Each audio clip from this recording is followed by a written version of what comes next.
Hi friends, అందరికీ నమస్కారం. Sai news కి స్వాగతం. ఇప్పుడే అందిన వార్త, భారీ భూకంపం, పరిస్థితి దారుణం.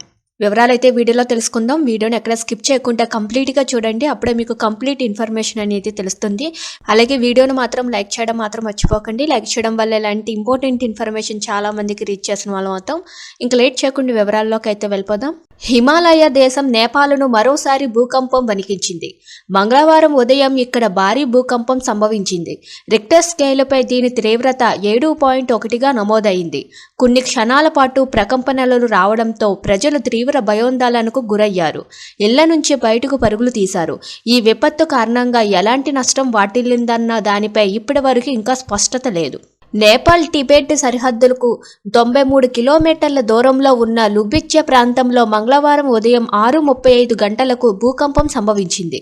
టిబెట్లోని షిజాంగ్లోని 10 కిలోమీటర్ల లోతులో భూకంపం కేంద్రాన్ని గుర్తించినట్లు నేపాల్ అధికారులు వెల్లడించారు.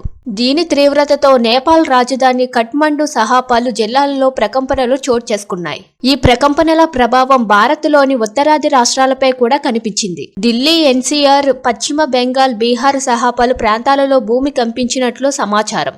అటు చైనా, భూటాన్, బంగ్లాదేశ్లోని పలు ప్రాంతాలలో ప్రకంపనలు సంభవించాయి.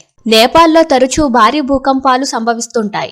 2015 ఏప్రిల్లో ఇక్కడ 7.8 తీవ్రతతో సంభవించిన భూకంపం కారణంగా దాదాపు 9,000 మంది ప్రాణాలు కోల్పోయినట్టు సంగతి తెలిసిందే. Thank you for watching this video.